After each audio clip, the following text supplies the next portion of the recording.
إذا كنت تريد تعلم اللغة العربية سواء كان هدفك فهم القرآن أو السفر حول البلدان العربية أو فقط لمجرد اهتمامك بهذه الثقافة فأرجو أن تكمل مشاهدة هذا الفيديو. Hi everyone, my name is Ella. I'm a native Arabic speaker from Tunisia, and with my humble experience of learning 5 other languages, I wanted to create this guide to show you how I would approach learning Arabic if I were starting from zero. From practical tips to learning methods to my favorite resources, I've packed everything I think will truly help you. So without further ado, let's dive in. Before we get into how to actually learn Arabic, there's one thing you are probably familiar with, but it's still important to mention, which is that the Arabic language is divided into 2 main forms. On one side, we have the modern standard Arabic, also called Fusha. This is the formal version of Arabic, the one you'll see in books, newspapers, and religious texts.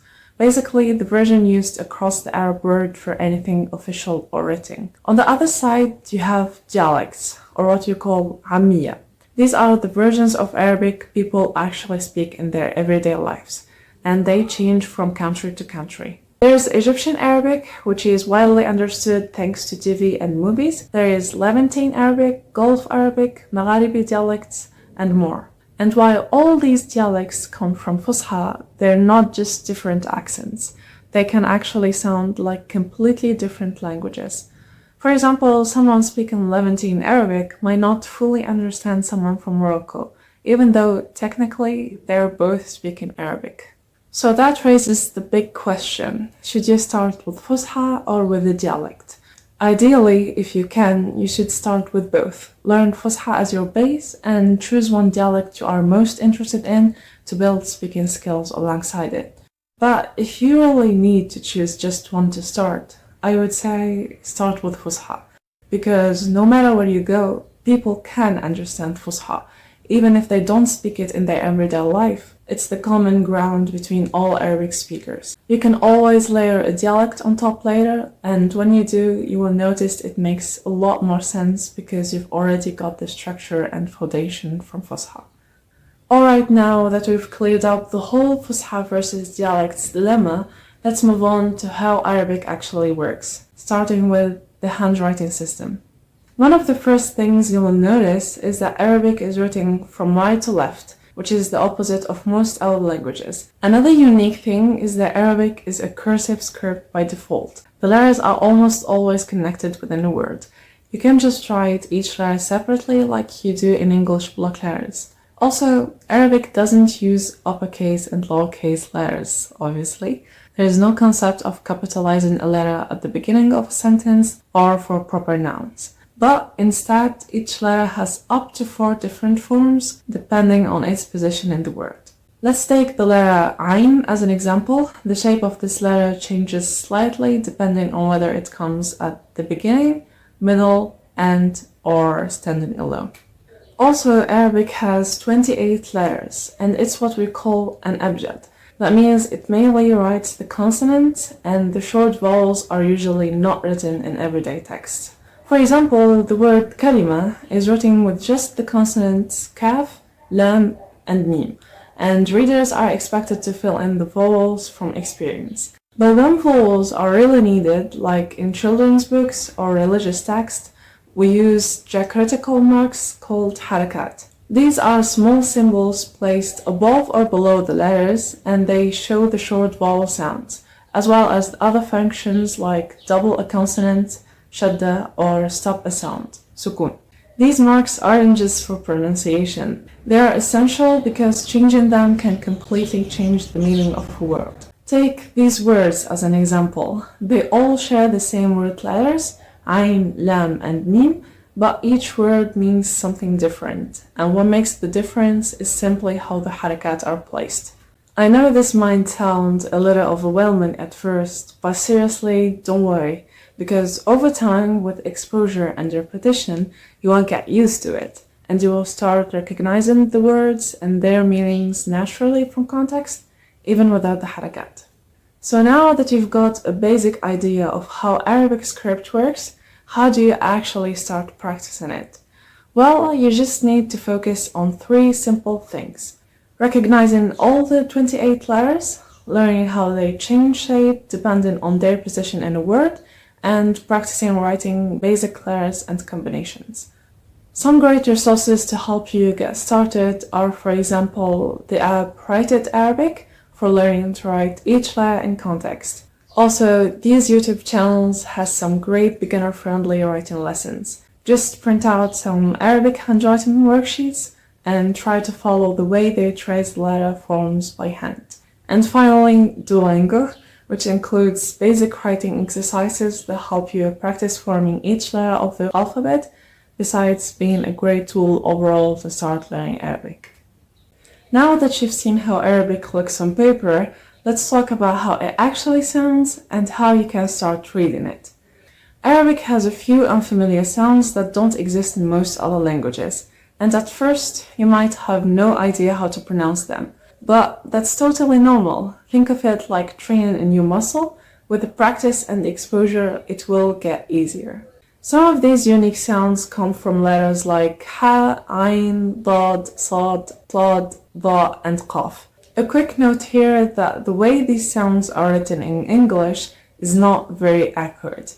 They're just an attempt to approximate something you need to hear and feel to understand. That's why listening to native speakers is so important.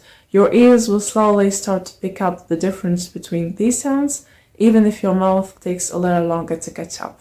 To help with that, you can use a website called Fusha. Just choose the Arabic language, type any letter or word, and listen to how it's actually pronounced by real people. Or even something as simple as Google Translate can be helpful. And if you want a bit more guidance, you can check out some YouTube channels like these ones.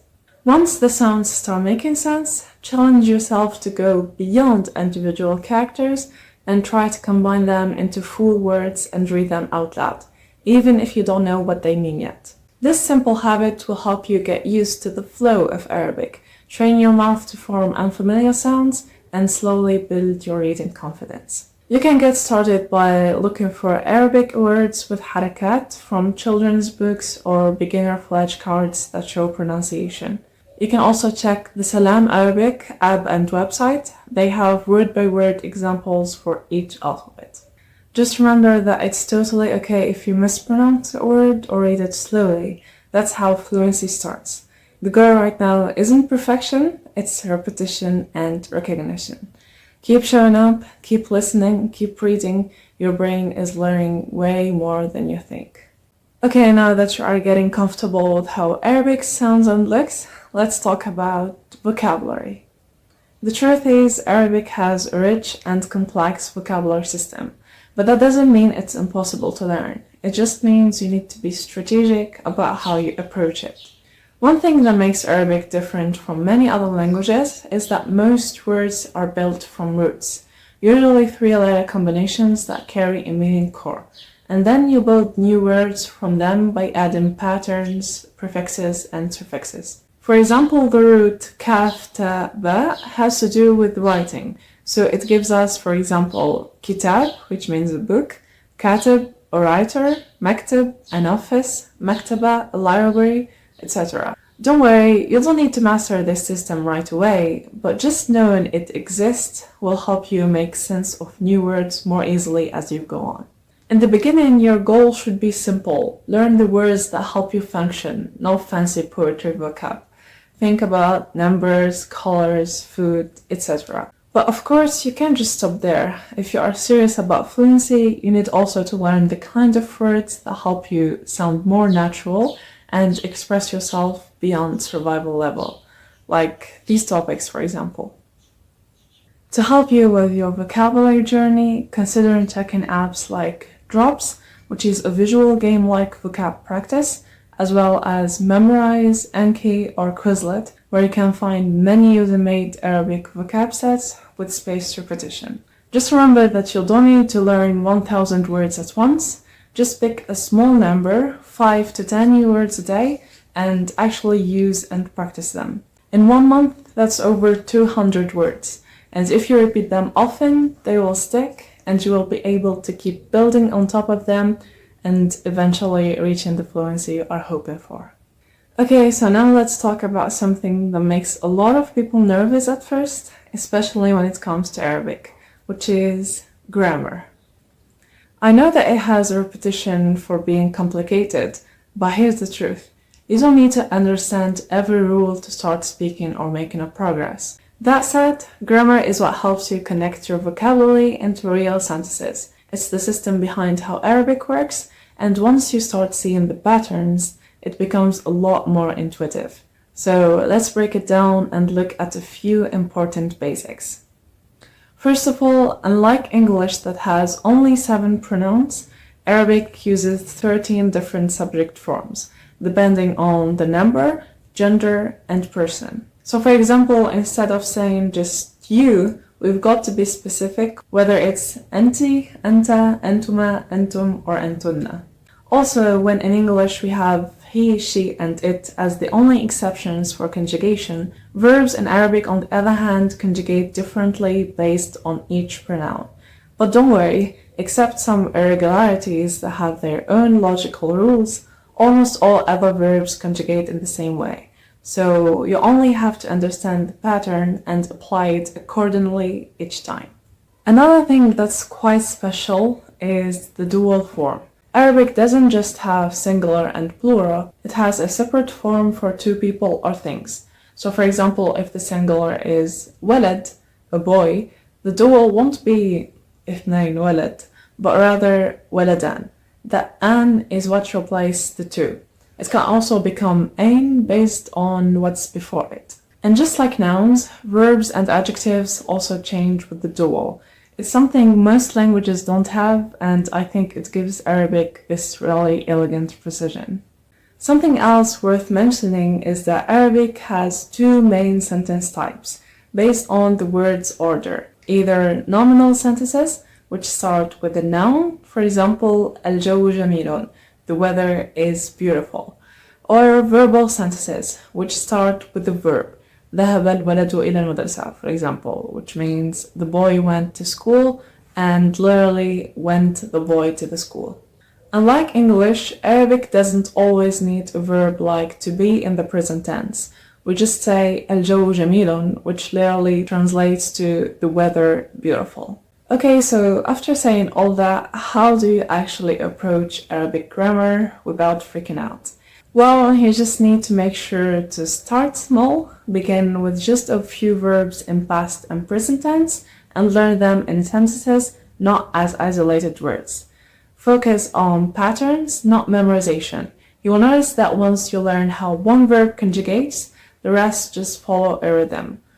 Use grammar as a tool, not a test. Don't get stuck trying to master every rule. Learn just enough to build what you need and refine later. Repeat short, correct phrases. Sentences like أنا أدرس العربية, هي تحب القهوة are more useful than knowing a rule you can't use yet.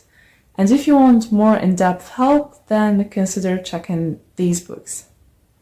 I would really love if I could cover everything for you in just one video, but unfortunately that's not possible. So that's it for now. I really hope it was helpful. Let me know in the comments if you would like more guide like this. I would absolutely love to make that happen. And one last reminder, if you ever feel stuck, don't worry.